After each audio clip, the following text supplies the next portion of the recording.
우리에게 주신 하나님의 말씀은 창세기 39장 1절에서 6절까지 말씀을 저와 여러분들이 또 가정에서 함께 예배드리시는 여러분들이 교독하도록 그렇게 하겠습니다. 창세기 39장 1절에서 6절까지 말씀입니다. 요셉이 이끌려 애굽에 내려가매 바로의 신하 친위 대장 애굽 사람 보디발이 그를 그리로 데려간 이스마엘 사람의 손에서 요셉을 산이라. 행동한 자가 되어 그의 주인이 여호와께서 그와 함께 하심을 보며 또 여호와께서 그의 범사에 형통해 하심을 보았더라. 그가 요셉을 자기의 소유를 그가 요셉에게 자기의 집과 그의 모든 소유물을 주관하게 한 때부터 여호와께서 요셉을 위하여 그 애굽 사람의 집에 복을 내리심으로 여호와의 복이 그의 집과 밭에 있는 모든 소유에 미친지라. 주인이 그의 소유를 다 요셉의 손에 위탁하고 자기가 먹는 음식 외에는 간섭하지 아니하였더라. 요셉은 용모가 빼어나고. 아멘. 오늘 말씀의 제목이 형통한 인생입니다. 형통한 인생. 이 사전적인 의미로 보면 우리가 하는 일들이 모든 게 술술 잘 풀리는 것을 말합니다. 그러니까 번창하고 번영하고 성공하는 것을 형통이라고 이야기합니다. 요즘 말로 말하면 대박 인생이 형통의 인생이라고 할 수 있겠습니다. 그러나 우리는 이런 형통한 삶을 그렇게 기대하는데도 불구하고 지금은 무엇 하나 형통한 것이 없을 것 같은 세상을 살아갑니다. 때가 때인지라 이 코로나 시대를 우리가 보내면서 이 형통이란 말이 참 낯설은 말, 그 대신 불안, 소외, 우울이란 단어가 더 가까운 시대를 우리가 살아갑니다. 곳곳에서 한결같이 힘들고 어렵다는 소리뿐입니다. 특히 불안과 불확실성의 시대라고 할 수 있는 이 코로나 시대의 형통이란 말은 참 잊혀져 버린 단어, 낯설은 단어. 그래서 누가 이 시대에 이 형통이란 말을 쉽게 할 수 없는 그런 시대를 우리는 지금 보내고 있습니다. 요즘 한 달에 한 번 제가 줌을 통해서 독서 토론을 하고 있습니다. 참 코로나로 인한 새로운 풍속도죠. 그래서 각 지역에 있는 목사님들, 심지어 미국에 있는 목사님도 다 같이 날을 정해서 한 달에 책을 한 권 정해놓고 우리가 그 토론을 하고 또 의견을 나누고 그런 시간을 가집니다. 이번에는 어떤 책을 나누었느냐 하면은 제4차 산업혁명과 코로나19로 인한 위대한 리셋이라는 책을 가지고 발제도 하고 이야기를 나누었습니다. 이 책의 저자는 세계경제포럼의 창시자인 크라우스 슈밥이라는 사람입니다. 독서 토론 이렇게 모이는 분들이 다 목사님들이지만은 그 신앙서적만 나누는 것이 아니고요. 이 코로나 시대, 또 이 코로나가 끝나고 난 시대에 대해서 우리가 좀 더 정확하게 이해하고자 이 경제서적을 읽고 나누었는데, 이 책에 의하면 이제 백신이 보급되고 또 곧 회복이 될 것 같은 그런 정신호들을 좀 보기도 하지만은, 그러나 이 책은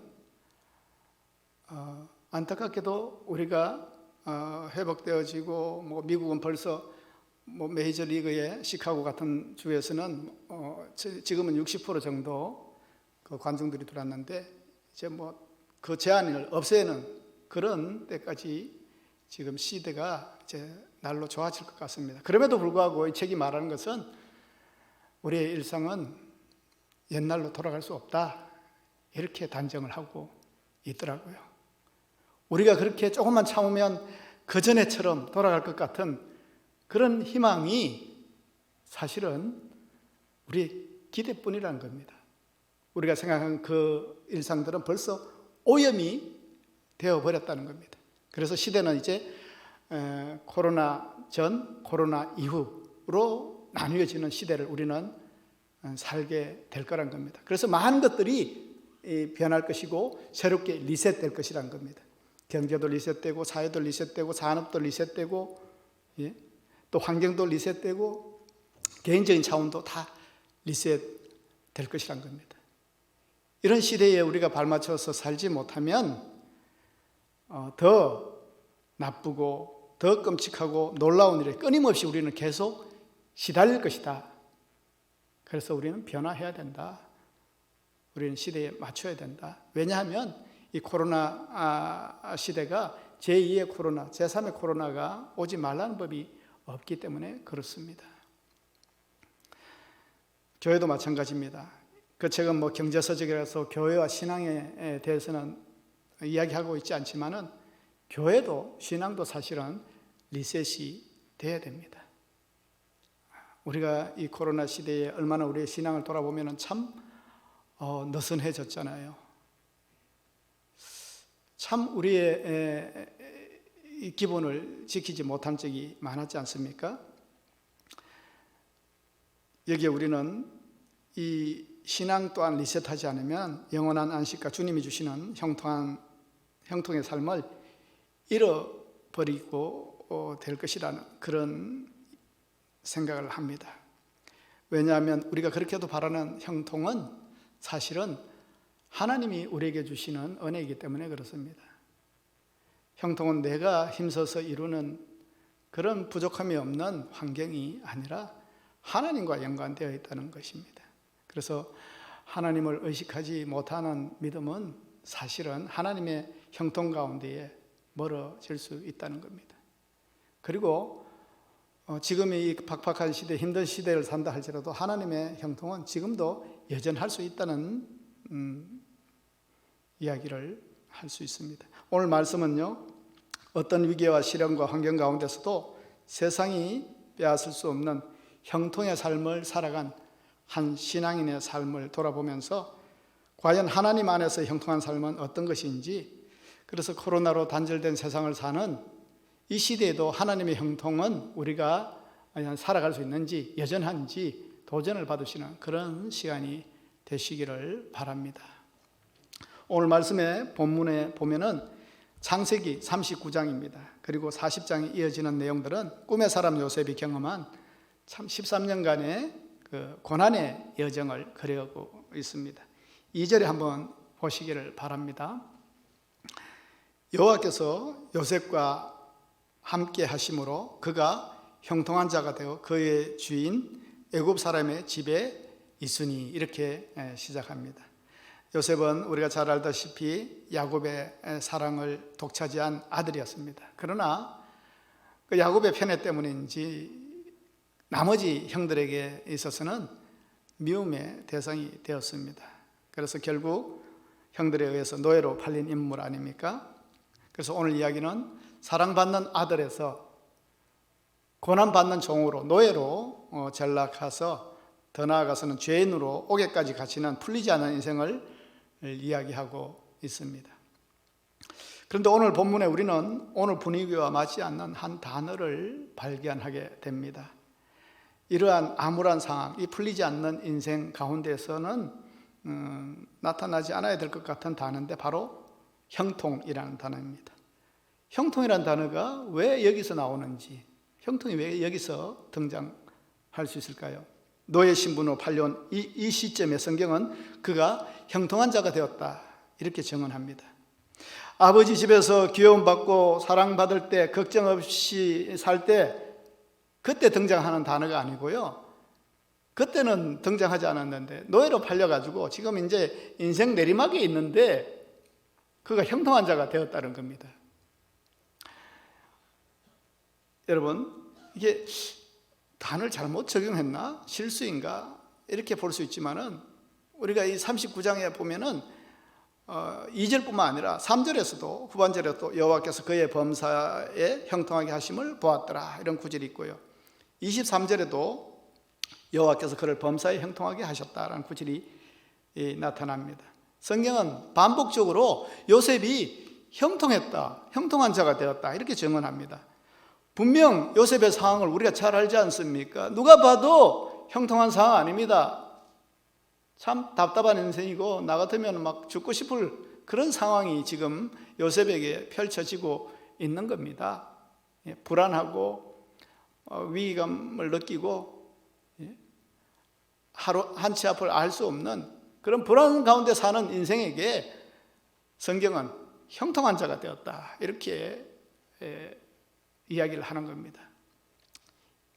지금 상황은 형들이 요셉을 이스마엘 사람들에게 팔아서 노예가 되었지 않습니까? 그 노예 시장에서 애굽의 그 보디발이라는 사람이 그 요셉을 사온 거 아닙니까? 그래서 2절에 여호와께서 요셉과 함께 하심으로 그가 형통한 자가 되어, 여기까지만 읽으면 우리는 이 보디발이라는 사람이 애굽에서 어느 정도 위치가 있고 하니까 요셉의 사정을 좀 듣고 불쌍히 여겨서 보내준 것인가? 이렇게 생각해야 됩니다. 왜요? 노예로 보디발의 집에 사왔는데 그가 형통한 자가 되었다고 하기 때문에 그렇습니다. 그러면은 우리가 여기까지만 읽으면 어떤 걸 기대해야 됩니까? 그가 형통한 자가 되어서 고향으로 돌아올 수 있었다. 그가 형통한 자가 되어서 아버지께로 다시 돌아가서 막 기쁨의 상봉을 했다. 이렇게 돼야 이야기가 좀 맞지 않습니까? 이어지지 않습니까? 왜요? 노예였기 때문에 형통한 자가 됐다면은 노예 이전의 상태로 돌아가야 되는 겁니다. 노예는 원하는 상태가 지금 아니지 않습니까? 구속의 상태고 종의 상태 아닙니까? 고난의 상태 아닙니까? 그래서 형통이란 말이 있으려면은 회복되어야 됩니다.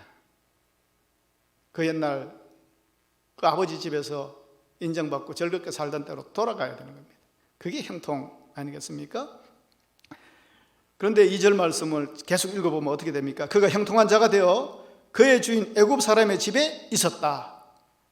형통한 자가 됐는데 여전히 애굽의 그 보디발의 집에 있었다는 겁니다. 무엇으로요? 종으로. 그러니까 어떻게 이해해야 됩니까? 형통한 자가 되었다고 하는데도 불구하고 노예의 신분에서는 벗어날 수 없었다. 여전히 그는 종이다. 하나님이 인정하시는 형통한 사람이 돼도 처지는 변하지 않는구나. 그냥 아픈 것은 계속 아프고 괴로운 것은 계속 괴롭고 가정경제는 여전히 풀리지 않고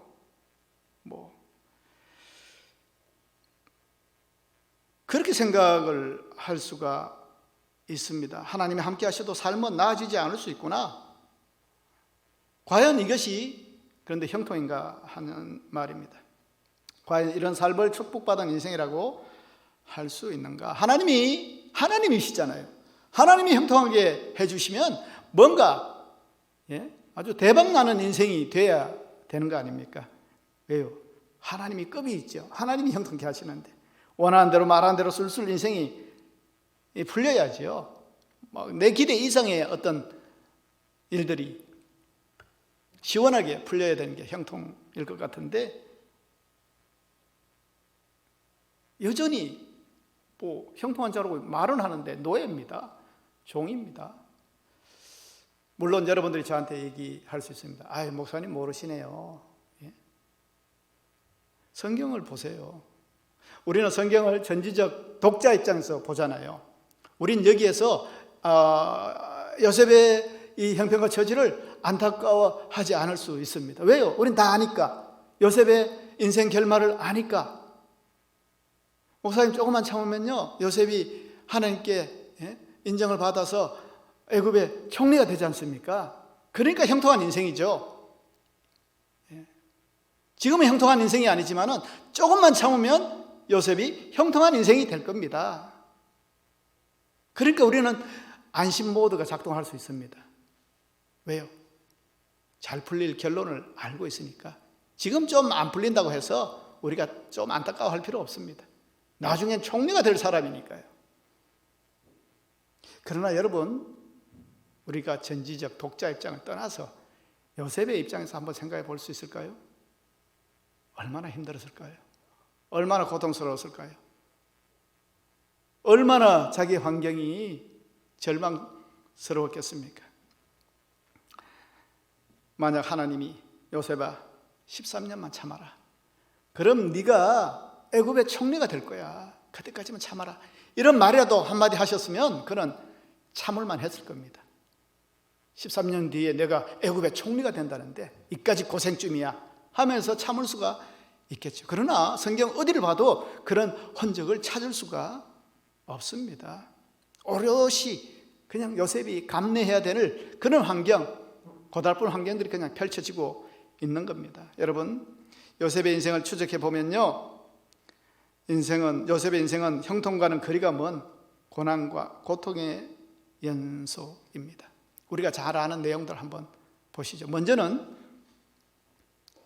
형들한테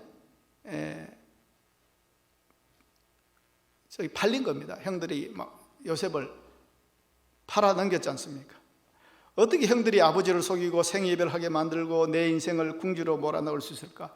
아마 수없이 이런 질문을 던지며 형들을 원망했을 겁니다. 어떻게 형들이 나를 이렇게 팔아먹을 수가 있지? 참 그런 기가 막히잖아요. 인신매매를 형제들한테 당했어요.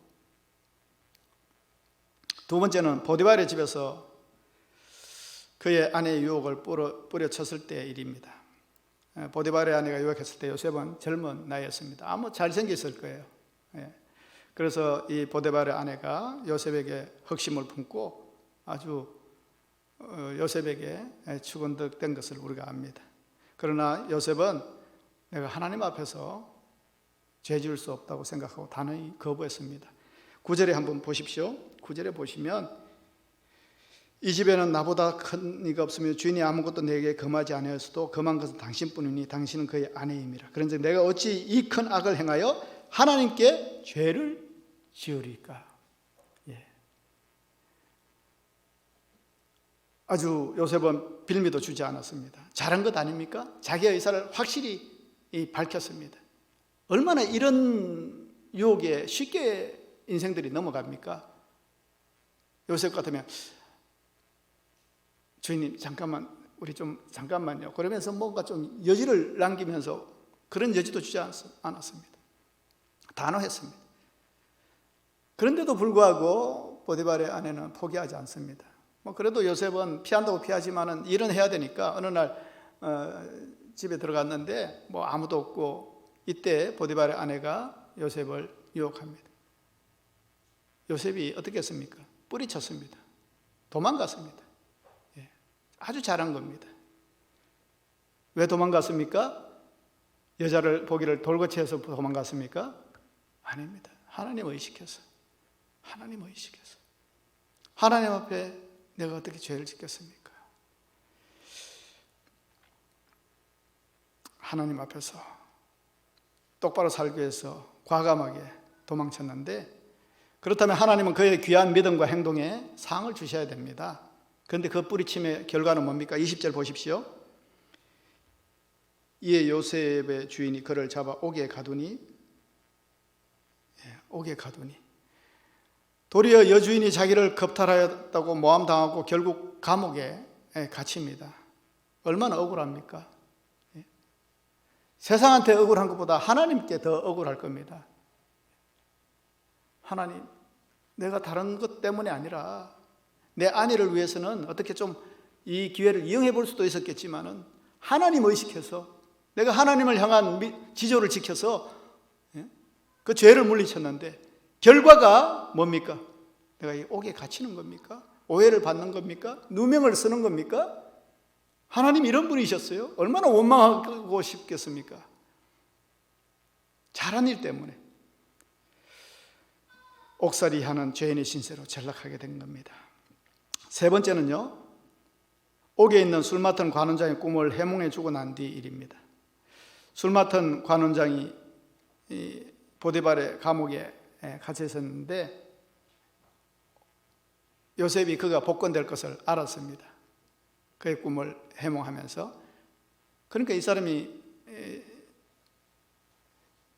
실세가잖아요. 나중에 바로 앞에 쓸 사람이잖아요. 그래서 요셉은 그에게 간절히 부탁을 합니다. 그 내용이 40장 14절에 나옵니다. 뭐라고 얘기했느냐 하면, 당신이 잘 되시거든 나를 생각하고 내게 은혜를 베풀어서 내 사정을 바로에게 아뢰어 이 집에서 나를 건져주소서. 나는 히브리 땅에서 끌려온 자요 여기서도 옥에 갇힐 일은 행하지 아니하였나이다. 자기의 억울한 사정을 그 사람에게 부탁을 하는 겁니다. 여러분, 이 술 맡은 관원장도 이 사람 부탁을 흔쾌히 들어줄만 합니다. 왜냐하면 답답했던 자기의 꿈을 해몽해 줬기 때문에 고맙기도 해서 이 부탁쯤이야. 그렇죠? 그리고 자기의 억울한 사정을 요셉이 아주 동아줄인 줄 알고 이 술 맡은 관원장의 미주알 고주알 다 구했을 거예요. 내가 이런 억울한 삶을 살았다. 그러면은 이 사람이 나가서 바로에게 얘기해 주면 어떻게 됩니까? 그는 이제 자유한 몸이 될 수도 있죠. 그래서 성경에는 그가 고향으로 들어가서 아버지를 만났더라 이렇게 또 쓰여질 수도 있죠. 정말 술 맡은 관원장이 풀려났을 때 희망을 가졌을 겁니다. 이제 드디어 하나님이 나를 구해주시는구나. 나를 형통하게 해주시는구나. 이제 자유를 주시겠구나. 역시 하나님은 나를 버리지 않으셨어. 나를 살리셨어. 그 술 맡은 관원장이 바로에게 이 말을 한마디 해주는 게 뭐가 어렵겠습니까? 그렇게 기대를 했는데 참 답답한 인생이죠. 참 안 풀리는 인생이죠. 세상의 시각으로 보면 넘어져도 코가 깨지는 인생 아닙니까? 왜 그렇습니까? 그가 요셉을 잊었더라. 40장 23절 보십시오. 술 맡은 관원장이 요셉을 기억하지 못하고 그를 잊었더라. 한마디만 해주면 되는데 이것도 하나 성의를 못 보여주고 술 맡은 관원장이 화장실 들어갈 때 마음하고 나올 때 마음이 달라서 그런지 잊어버렸습니다. 이런 인생을 답답한 인생을 가리켜서 과연 형통한 인생이라고 말할 수 있겠느냐는 겁니다. 억울한 인생 아닙니까? 이렇게 안 풀리는 인생. 그런데요, 오늘 성경은 요셉 이야기하면서 그 가운데 형통이라는 단어를 잊을만 하면 또 등장시키고 잊을만 하면 등장시킨다는 겁니다. 우리가 봤잖아요. 형통한 인생 아닙니다. 재수 없어도 이렇게 없는 사람, 억울해도 이렇게 억울한 사람, 꼬일 대로 꼬인 사람, 뭐 하나 잘 안 풀리는 사람, 그게 요셉의 인생입니다. 그런데 성경은 요셉이 형통한 사람이 되었다고 얘기를 하는 겁니다. 그렇다면 우리는 하나님께서 말씀하시는 형통과 우리가 생각하는 형통이 차이가 있다는 것을 알아야 됩니다. 그 차이가 뭡니까? 우리는 무엇을 형통이라고 생각하고 어떤 삶을 형통한 인생이라고 생각하며 살아갑니까? 일반적으로 형통과 성공을 같은 의미로 생각하지 않습니까? 잘 풀리는 인생.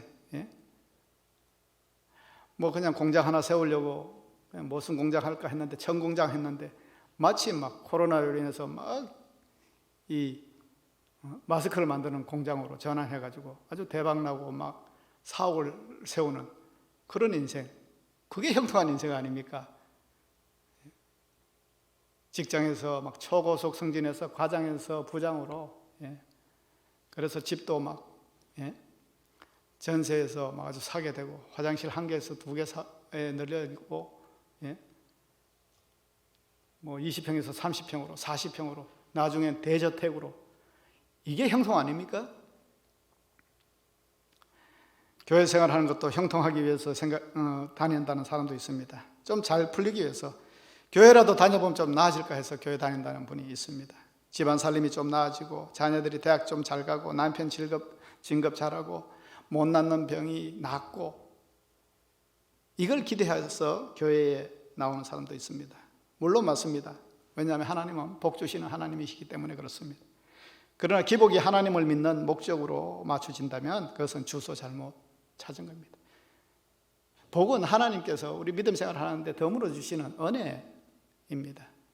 그런데 주객이 전도돼서 여기에만 맞춰지면 우리는 종교 생활을 하는 겁니다. 종교 생활이 뭡니까? 나 위주입니다.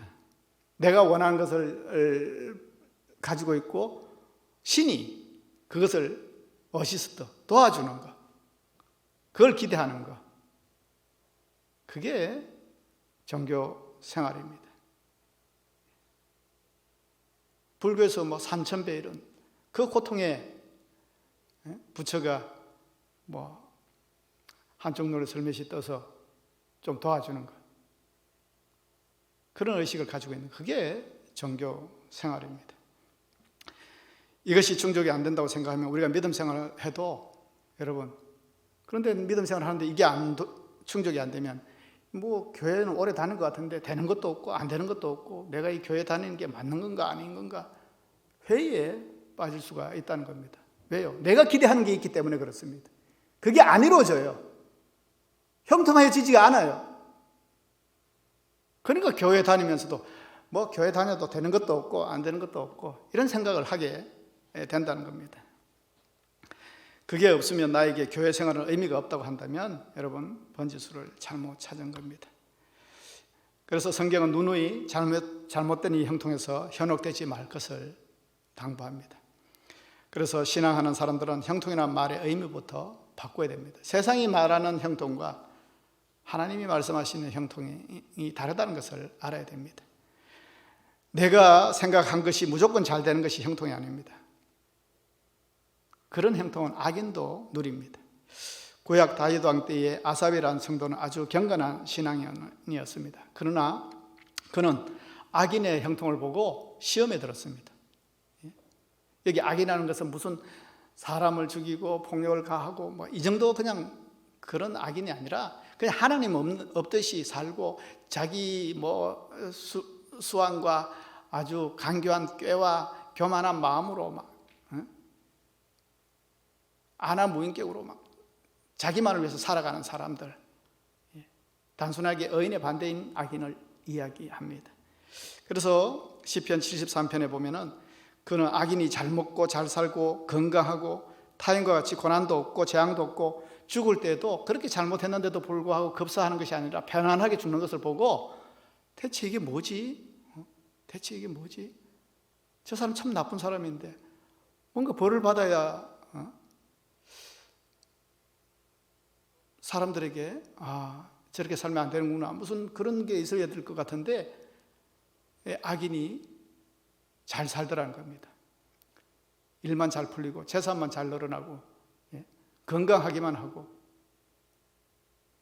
남의 눈에서 눈물 내는데도 그걸로서 자기 부가 막 늘어나는데도 여전히 부족함이 없이 살고 죽을 때도 편안하게 장래 거창하게 치르면서 죽더라는 겁니다. 그런데도 불구하고 자기는 하나님을 의식하면서 깨끗한 마음으로 살아왔는데 내 손으로 죄를 짓지 않고 살아왔는데 이게 무슨 의미가 있느냐는 그런 회의가 든 겁니다.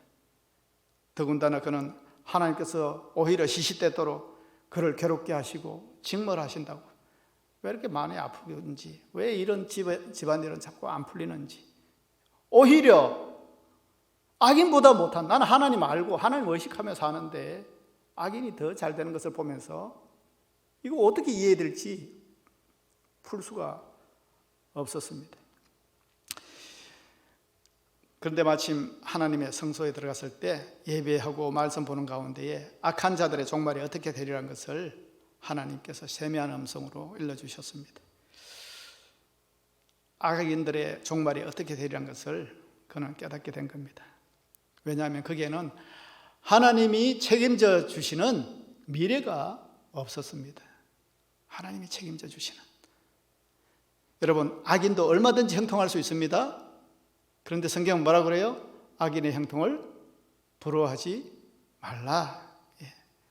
시편 37편 10절에 보시면 잠시 후에는 악인이 없어지리니 네가 그것을 자세히 살필지라도 없으리로다. 이게 악인들의 마지막 모습인데 이걸 보고 누가 성공한 사람의 모습, 형통한 사람의 모습이라고 하겠냐는 겁니다. 지금만 보지 말라는 겁니다. 지금 아니라 그의 끝의 모습을 보더라도 시험 당하지 말라는 겁니다. 악인의 형통은 일시적이기 때문에 그렇습니다. 그러나 결국은 파멸입니다. 악인도 스스로 속고 있는 겁니다. 아유, 하나님 없이도 난 잘 살고 있네. 내가 이렇게 악한 일을 하면 뭔가 벌을 받아야 될 건데 벌도 안 받네. 하나님 안 계신가 보다. 그러면 더 내가 하고 싶은 대로 내 본능대로 살아야지. 그게 속는 거라는 겁니다. 언제 알아요? 이 땅 가운데서도 알 수 있지만은 이 땅을 떠난 뒤에 더 확실하게 결정나는 겁니다. 그런데 우리는 이 땅 가운데 보여지는 모습에 그 악인의 형통함에 우리가 시험될 때가 있다는 겁니다. 그래서 우리는 새로운 시각으로 요셉의 인생을 바라볼 수 있어야 됩니다. 형통의 인생이 어떤 인생인지 바로 볼 수 있어야 됩니다. 하나님이 오늘 그렇게 말씀하세요. 어떻게 보니 요셉의 인생 참 안타깝니? 안 풀린 인생 같니? 답답한 인생 같니? 너라면 이렇게 못 살 것 같니? 그런데 요셉의 인생은 형통한 인생이야. 우리에게 가르쳐 주시고 계시는 겁니다. 하나님은 요셉의 고난의 여정을 전하시면서 바로 그의 삶 안에 다름 아닌 하나님의 형통이 있음을 알게 하십니다. 여러분, 요셉이 총리가 되어서 대제국 애굽의 총리가 되어서 형통한 사람이 되었다고 얘기하는 것이 아니란 얘기를 하는 겁니다. 지금 노예의 상태, 고난받는 상태에서 하나님이 그를 형통하게 하셨다는 겁니다. 요셉? 애굽의 총리? 아주 히브리인 중으로 미약하던 사람이 대제국 애굽의 총리가 되었다. 출세했네. 형통한 인생? 그 얘기 하려고 하는 게 아니란 겁니다. 성경은. 여러분, 오늘 이 요셉의 삶에는요, 그 역설적인 순간에도 형통을 발견할 수 있다는 겁니다. 삶의 역설적인 순간, 형통의 역설적인 순간 뭡니까? 고난의 순간에도 하나님의 형통이 있더라는 겁니다. 고난의 순간에도.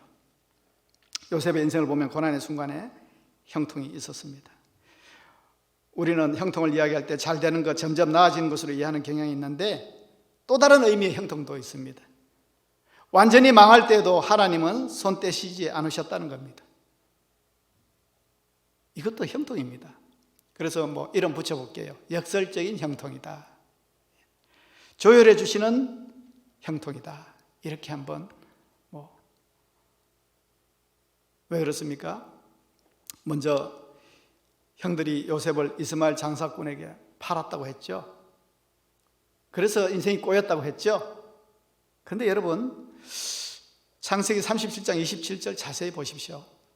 사실은요, 형들이 요셉을 팔려고 하지 않았습니다. 어떻게 하려고 했습니까? 죽이려고 했습니다. 죽이자. 요셉은요, 쥐도 새도 모르게 죽을 인생이었어요. 형들에 의해서. 그런데 르우벤의 마음을 움직이셔서 죽일 것까지 있냐? 그냥 구덩이에 던져 넣어라. 그리고 나중에 구해줄런지 어떤지는 모르죠. 그런데 구덩이에 던져가지고 굶어 죽게 하자. 이런 마음도 있었겠죠. 그런데 마침 이스마엘 그 상인들이 그들 주위를 지나가는 겁니다. 그러니까 유다가 굶어 죽게 할 거 뭐 있어? 우리 팔자. 저 사람들한테 팔자. 그러니까 은 20에 팔린 겁니다. 20에. 그래서 애굽에 노예 시장이 나온 겁니다. 여러분, 아무도 모르게 쥐도새도 모르게 죽을 수 있었는데 팔려가는 것으로 마무리되었습니다. 그 형통이라 그러면 억지입니까? 죽을 수 있었잖아요. 죽는 것보다 낫잖아요. 누가 이렇게 해주셨습니까? 하나님께서. 두 번째 얘기 보자고요. 보디발의 아내 사건 이야기했습니다. 그런데요, 생각해 보면 그 순간에도 요셉은 당시 노예였고 주인의 아내를 겁탈하려고 했습니다. 아니죠. 오해죠. 그런데 뭐 노예인 요셉의 말이 먹히기는 합니까? 물증까지 있는데. 당연히 죽는 겁니다. 예? 주인의 아내를 겁탈하려고 해요? 그런데 어떻게 됐습니까? 감옥에 들어가는 것으로 거쳤어요, 여러분. 누가 봐도 죽을 인생입니다. 감옥에 가는 인생으로 거쳤어요. 돌에 맞지도 않았고요. 사형을 당하지도 않았습니다. 또 안 풀린다는 걸 어떤 걸 얘기했어요? 뭐 술 맡은 관원장이 요셉의 부탁 이런 것도 하나님의 은혜죠. 그때 술 맡은 관원장이 그래 걱정하지 마. 내가 나가자마자 만일을 제쳐놓고 너의 억울함을 내 바로한테 상소할게 했으면 그는 그냥 풀려나가지고, 예? 요셉의 바람을 보십시오. 요셉은 뭐 총리 이런 거 꿈에도 생각 안 합니다. 자기의 모든 희망과 소망과 꿈은 집에 돌아가는 겁니다. 아버지 다시 만나는 겁니다. 예? 그거밖에 없어요. 돌아갔다면 어떻게 됩니까? 성경은 요셉이 드디어 억울함에서 놓여서 자유한 몸이 되어 고향으로 돌아가 아버지 야곱을 만났더라. 성경은 이렇게 기록될 겁니다. 그러나 그것이 해피엔딩이 될 수 있겠습니까? 형들하고 문제는 어떻게 풀 겁니까? 형들이 또 죽이려고 하지 않을까요? 자기한테 어떻게 했다는 거 알고 또 이 요셉이 자기들에게 보복할 것이라는 것도 막 걱정하고 하면 또 죽을 거 아니에요. 여러분, 요셉이 만약 애굽으로 팔려오지 않았다면 어떻게 되겠습니까? 그가 모함을 받아서 감옥에 들어가지 않았다면 어떻게 되겠습니까? 술 맡은 관원장을 만나지 못했을 것이고 그를 만나지 못했다면 이후 애굽 왕이 꿈을 꿨을 때 해석하는 자리까지 나올 수 없었을 것이고 그러면 자연히 애굽의 총리가 되는 일도 없었을 것입니다. 이 거시한적인 이 계획을 어느 인간이 꿈을 꾸었습니까? 하나님은 보디발의 아내의 일로 억울한 오해로 감옥에 들어가게 하셨지만은 감옥에서 술 맡은 관원장을 만나게 하시고 있게 하셨어요. 그때 일어났었으면 그 2년 뒤에 기억하게 했는데 2년 뒤가 30세가 되는 해입니다. 애굽에서 그 어느 고위직에 올라갈 그 나이는 거의 30은 돼야 된다는 그런 기록들이 있습니다. 2년 전에 그 바로 앞에서 썼다면은 그는 글쎄요, 등용되지 못했을 거예요. 그런데 2년 동안 하나님이 감옥에 묵혀두셨겠어요. 자기는 죽을 맛이었겠지만.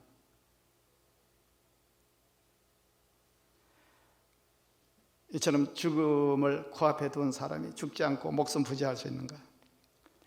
이게 형통입니다. 망해야 할 사람이 망하지 않고 버텨내는 것. 이것 또한 하나님의 형통입니다. 죽게 하지 않으셨잖아요. 죽게 하지 않는 모든 것들은 우리를 강하게 한다는 말도 사실은 있습니다. 여러분 시편 37편 23절 24절 보시면 이런 말씀이 있어요. 여호와께서 사람의 걸음을 정하시고 그의 길을 기뻐하시나니 그는 넘어지나 아주 엎드리지 아니함은 여호와께서 그의 손으로 붙드심이로다. 요셉의 인생이 이런 인생 아닙니까? 넘어지나 아주 엎드리지 않고 그 이유가 여호와께서 붙드심이라. 형통이 그겁니다.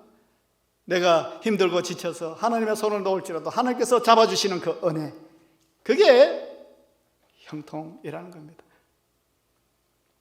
그리고요, 또 하나님의 형통은요, 어떤 형통이냐면 나로 인해 주위가 행복해지는 것이 형통의 인생입니다. 세상의 형통은 뭐예요? 그냥 나만 잘 되는 겁니다. 내 일이 잘 풀리고, 그게 형통인데, 하나님이 말씀하시는 형통의 또 인생은 나로 인해서 주위가 해지는 게 하나님의 형통이라는 겁니다. 여러분, 요셉이 경험한 형통을 잘 보시면 자신만 잘 되는 세상이 생각하는 그런 형통이 아니게 자신과 함께하는 사람이 복받게 되는 그런 형통이라는 것을 알 수 있습니다. 자기가 복받게 하려고 한 것도 아니에요. 그냥 자기가 형통의 사람이니까 자기 때문에 주위가 형통한 거예요. 이건 뭐 예화도 아니지만 나는 참 어떻게 된 게, 나는 가는 곳마다 식당을 가는데 아무도 없고 뭐 손님도 없을 것 같은 그런 곳인데 나만 들어가면 나 이후로 사람들이 막 자주 들어와. 그래서 은연중에 그런 생각할 때가 있지 않아요? 들어갔는데 뭐 사람이 올 것 같지 않은 허름한 식당인데 이제 또 사람들 몰려오겠네. 왜요? 뭐 때문에? 나 때문에. 여러분, 오늘 5절에 보시면 그런 내용이 있습니다. 39장 5절. 그가 요셉에게 자기의 집과 그의 모든 소유물을 주관하게 한 때부터 여호와께서 요셉을 생각하셔서 그 애굽 사람의 집에 복을 내리심으로 여호와의 복이 그의 집과 밭에 있는 모든 소유에 미친지라. 보디발은 그냥 노예시장에서 일꾼 하나 사왔는데 복덩이가 굴러 들어온 겁니다. 그거는 바로 하나님이 함께 하시는 형통의 인생이었기 때문에 그렇습니다. 요셉 때문에 하나님은 보디발의 집에 복을 내리셨다는 겁니다. 요셉이 귀하고 신앙인이고 그래서 복을 내는 것이 아니라 요셉 때문에 복을 내리셨다는 겁니다. 이것이 바로 형통의 인생입니다. 요셉과 함께 살고 있던 사람들, 동시에 살던 사람들이 요셉으로 인해 축복을 누리게 된 겁니다. 나중에 요셉으로 인해서 동시대에 살고 있었던 사람들이 7년의 대기근기간에 생명을 부지할 수 있었지 않습니까? 애굽 제국이 살아나고 왕실 역시 살아나고 가족들도 살아나지 않습니까? 누구 때문에요? 형통의 인생, 요셉 때문에. 요셉이 그 시대에 살았기 때문에, 요셉이 그들과 함께 했기 때문에 그와 함께한 수많은 사람들이 혜택을 입은 겁니다. 이게 하나님이 책임져 주시는 형통입니다. 그래서 내가 형통해야 됩니다. 내가 하나님의 형통을 누려야 됩니다.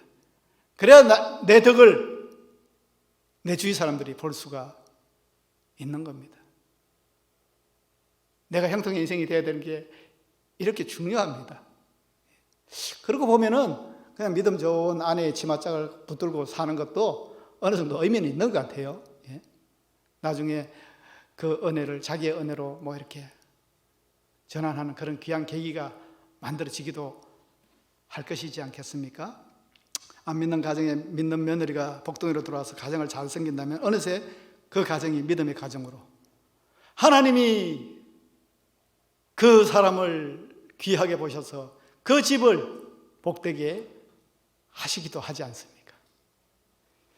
그래서 내가 형통한 인생이 되어야 되는 겁니다. 그래서 결론적으로 오늘 하나님 형통은 뭐예요? 내가 하나님과 함께 하는 인생이 형통의 인생이란 겁니다. 여러분, 무엇이 형통입니까? 무엇이 성공이며 번영입니까? 다름 아닌 형통한 인생이란 것은 하나님이 함께 해주시는 인생, 하나님이 함께 해주시는 인생, 그게 형통의 인생입니다. 지금 당장 내가 풀리고 잘 나가서 저 사람 교회 다니더니만 믿음 생활 잘하더니만 저렇게 풀려서 잘 되고 그것만 바라볼 것이 아니라는 겁니다.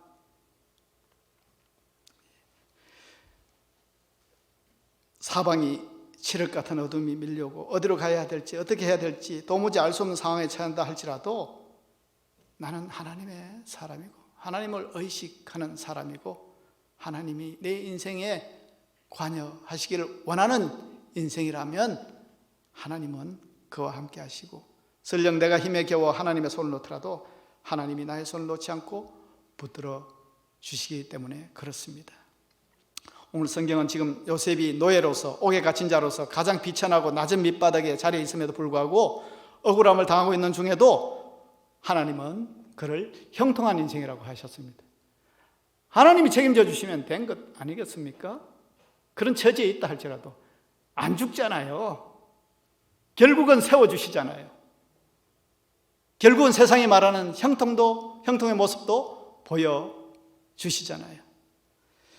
그러므로 형통이란 인생 대박을 이루고 인생 역전하고 세상에서 성공하고 보란듯이 번창한 것이 아니라 하나님과 상관 있는 삶, 하나님이 알아주시는 삶을 살아가는 겁니다.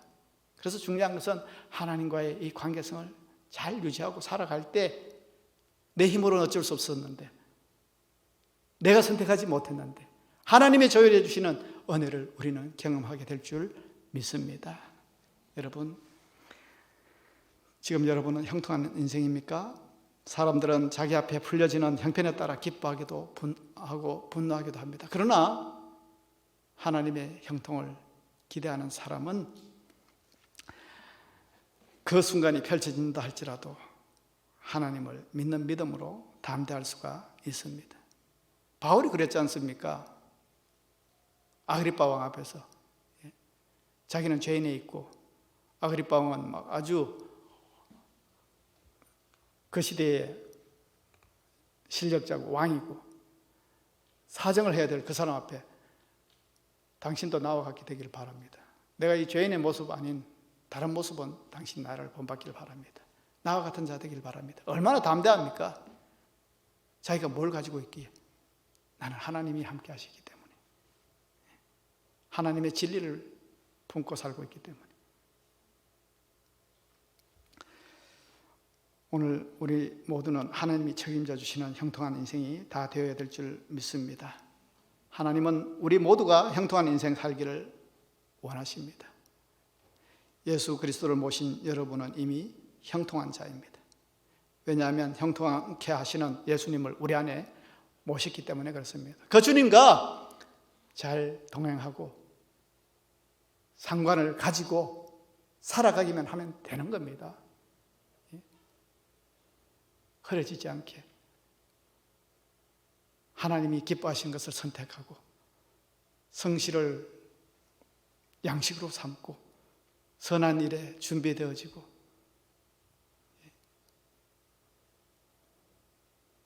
하나님을 항상 신뢰하면서 기도하면서 그렇게 살아갈 때에 지금 나에게 펼쳐지는 환경은 그렇게 중요한 것이 아닙니다.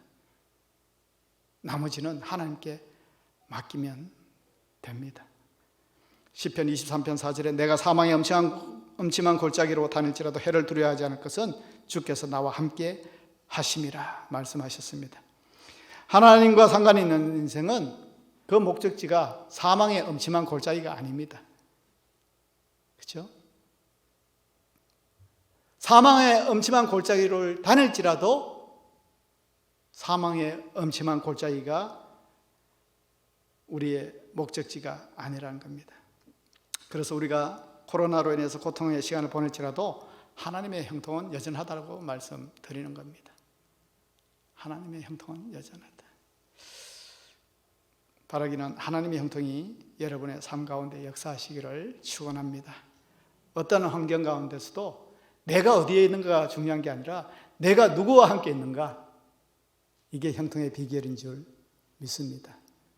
늘 주님 주시는 은혜 가운데, 형통 가운데에 승리하시는 우리 성도님들이 되시기를 주의 이름으로 축원합니다. 기도하겠습니다. 하나님 아버지, 감사를 드립니다. 오늘은 만족하고 편할지라도 언제든 불안해질 수 있는 연약한 저희들입니다. 저희들에게 주님만이 주실 수 있는 평강을 허락하여 주시고 또한 우리에게 성령을 주셔서 세상을 이기며 나아가는 믿음 가운데 살아내는 저희들의 믿음이 될 수 있도록 주님 함께하여 주시옵소서. 진정한 형통이란 하나님이 함께 하시는 삶인 줄 믿습니다. 잘못된 형통에 마음 뺏기지 않게 하시고 악인의 형통을 부러워하지 않게 하시고 주님이 조율해 주시는 형통의 복으로 주님 안에서 승리하게 하시고 마음의 혼돈을 평안으로 감싸 주시며 주님이 내 안에 그 믿음으로 동행하며 살아가는 저희들의 믿음이 되게 주님 인도하여 주시옵소서. 그래서 하나님께서 기뻐하시는 사람으로 주님께 쓰임받는 인생으로 살아가는 저희들의 인생 될 수 있도록 인쳐 주시옵소서. 감사드리며 예수님의 이름으로 기도합니다. 아멘.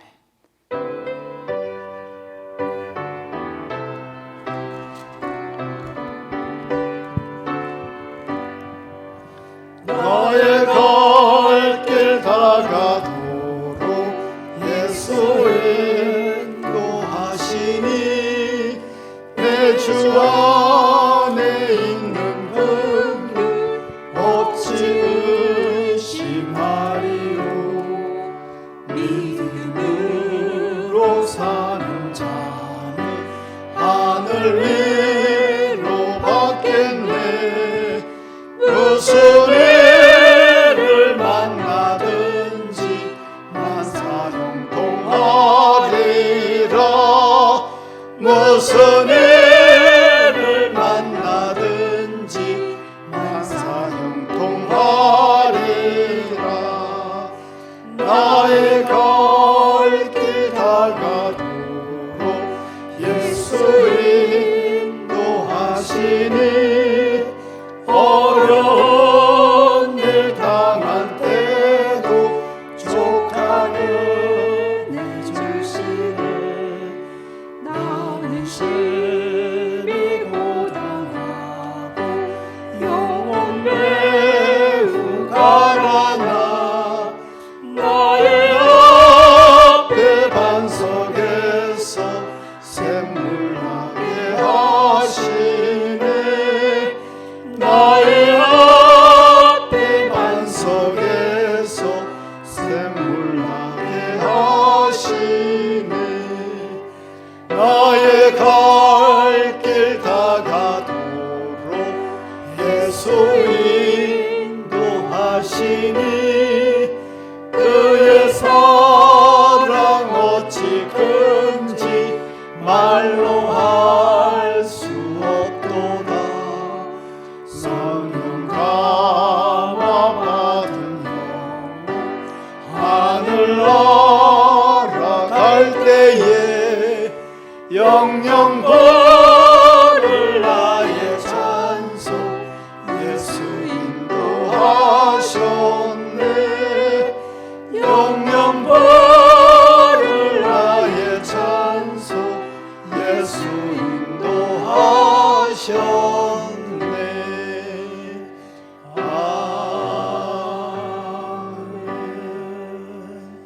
하나님 아버지 감사를 드립니다. 하나님과 함께하는 모든 것이 형통인 줄 믿습니다.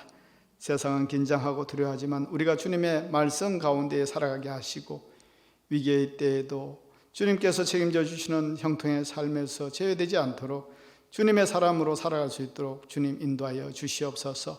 환난 가운데서도 면제함을 받는 인생으로 살아갈 수 있도록 주님 보호하여 주시옵소서. 복된 이날 예배할 때에 우리의 정성을 함께 드립니다. 11조로 감사금으로 인천 번제와 천상금과 성묘 주일론금으로 드려진 손길 기억하여 주시고 또한 드려질 손길도 그 마음에 봉헌되게 하시고 받아주시고 주님의 약속처럼 하늘의 문을 여시고 도우시는 은혜로 부어 주시옵소서. 더욱더 감사의 제목으로 윤택한 삶을 살아가는 형통의 삶을 살아가는 인생 될 수 있도록 주님 인도하여 주시옵소서. 한 주를 살아갈 때 주님 보호하신 데 살아가기를 바라며 예수님의 이름으로 기도합니다. 아멘. 다 같이 일어나셔서 635장 찬양하겠습니다.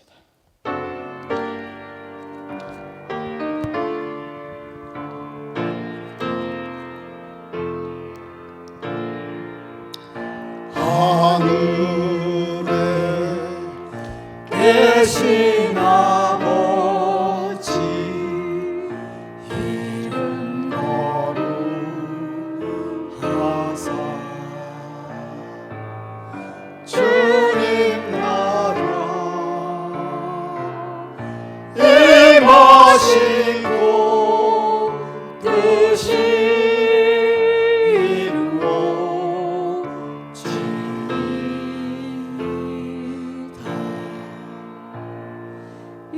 일용할 양식 주시고 우리들의 큰 죄 다 용서하시고 또 시험에 들게 하시고 악에서 구원하소서.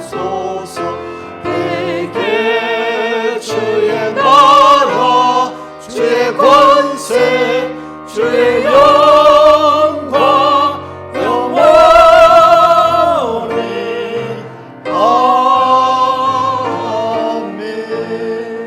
아멘. 이제는 우리 주 예수 그리스도의 은혜와 하나님 아버지의 크신 사랑과 성령의 감동하시며 감화하시며 또 역사하심이 침묵과 같은 시간 가운데서도 사명을 감당하며 형통의 주님을 확신하며 믿음의 인내로 주님과 동행하며 주님 주신 힘과 능력과 은혜로 승리하기 원하는 예배한 성도들 위해 지금부터 영원까지 함께 하시기를 간절히 축원하옵나이다. 아멘.